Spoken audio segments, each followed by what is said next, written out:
I found out I have a serious sickness called leukemia, and the doctors say I need to stay in the hospital for a long time to get better. But when I told my family, they turned their backs on me, saying I deserved it.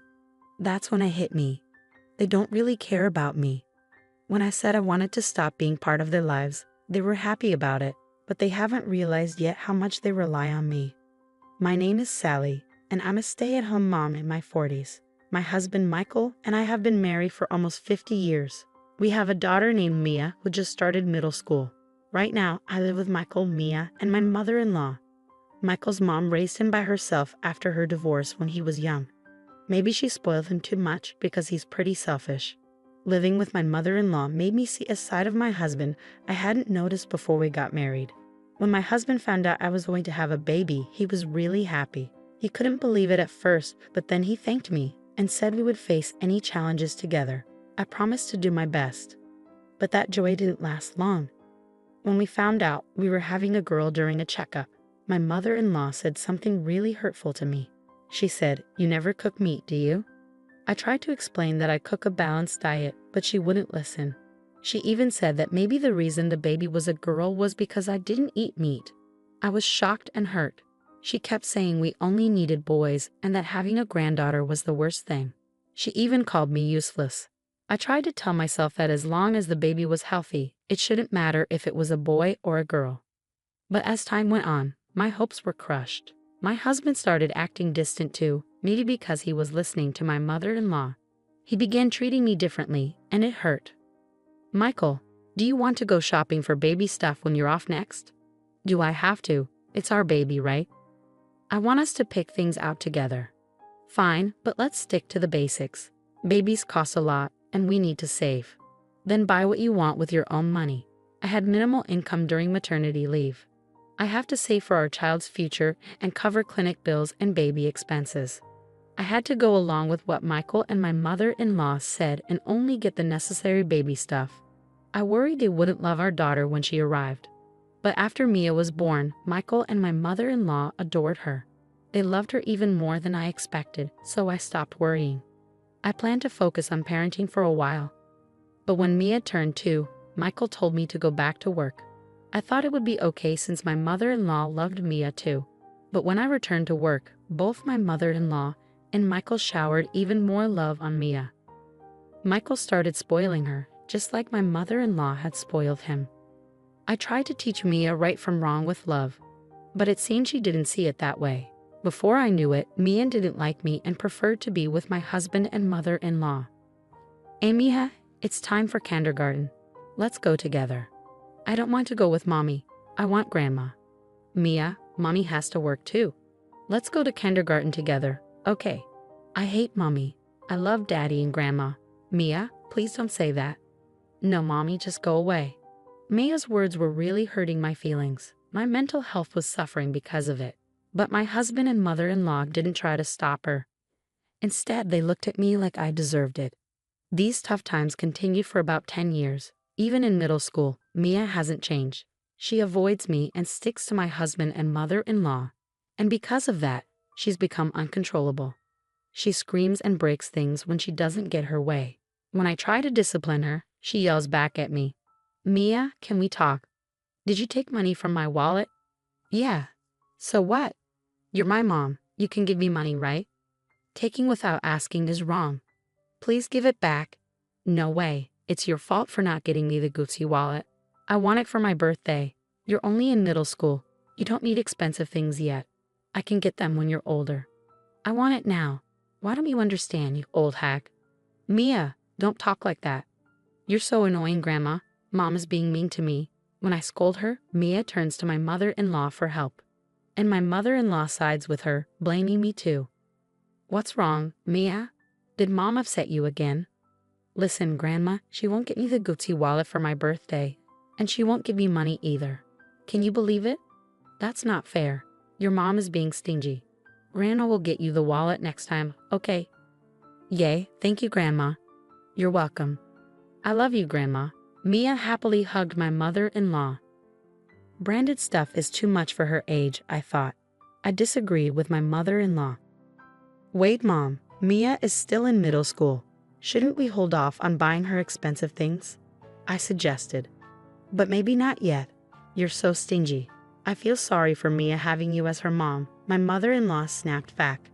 Every day, my mother-in-law spoiled Mia, buying her whatever she wanted. My husband did the same, filling our house with expensive stuff Mia barely used. Besides Mia's issues, there was another problem in our house. My mother-in-law's spending. I noticed she kept buying strange rings and bracelets. When I asked, she said a friend recommended them, but I suspected it was an M&M scheme. I wondered where she got the money since she was always buying things for Mia. Turns out, she was borrowing from banks. When I confronted her, she brushed it off, saying it wasn't my concern. I grew to hate dealing with family problems, so I threw myself into work, often working late. My husband and mother-in-law criticized me, but I didn't care. I just didn't want to be home. Then one day, I collapsed at work. Tests revealed I had leukemia, likely brought on by stress. I needed long-term treatment, so I was hospitalized. I called my mother-in-law from the hospital. I'm sorry to bother you, but I collapsed at work.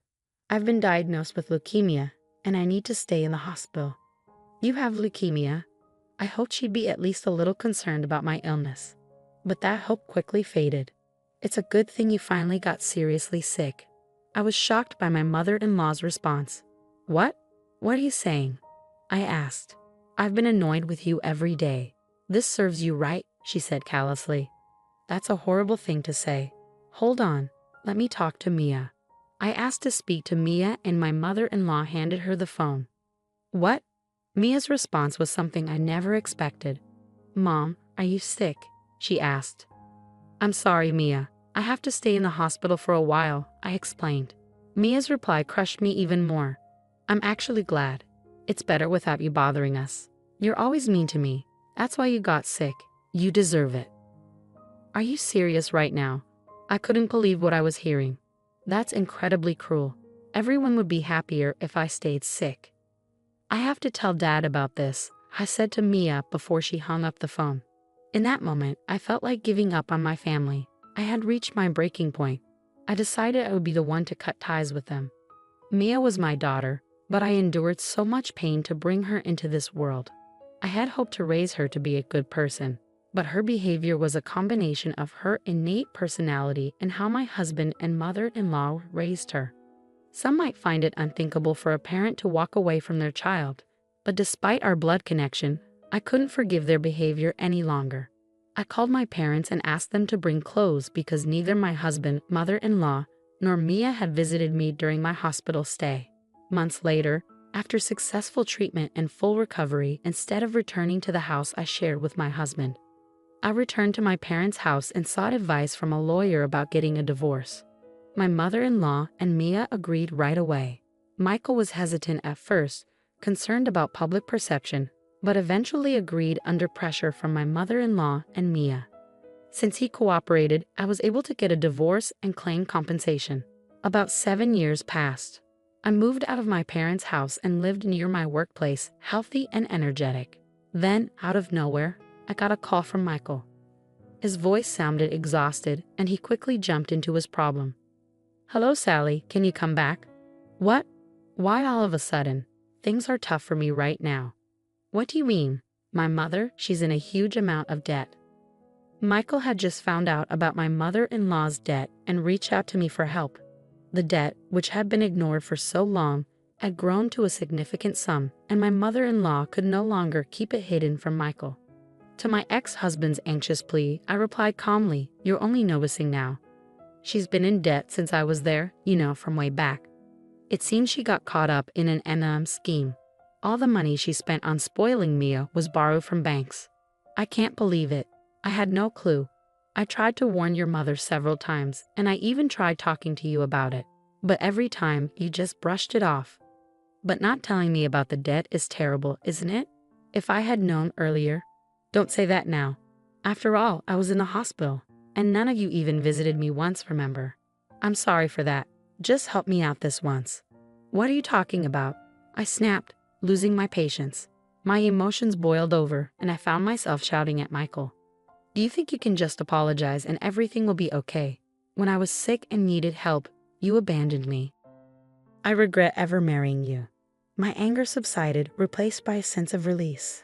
I had finally let out everything I'd been holding in. You should end up in debt like your mother and suffer for once. Please, calm down.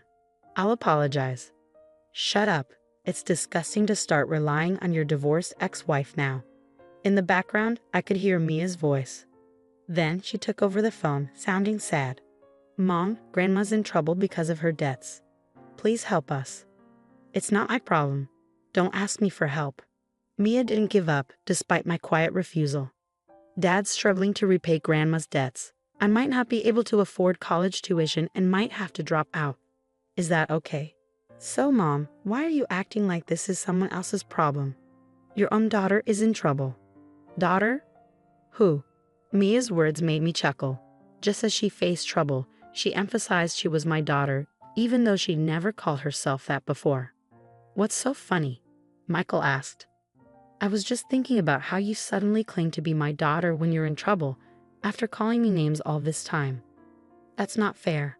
I'm your biological daughter who's in trouble, you know. But I don't have a daughter. What? No, Mom. I made that decision 7 years ago when I was hospitalized. I don't need a family like you anymore. We're divorced, so we're just strangers now, okay? Mom, please don't say that. Stop. Don't call me Mom because I'm not your mother. You should live happily with your father and grandmother who's in debt. Don't ever contact me again. You're just a burden in my life. With that, I ended the call and blocked their numbers to ensure they couldn't reach me again. After that, I heard that my ex-husband and mother-in-law were working tirelessly to repay their debts.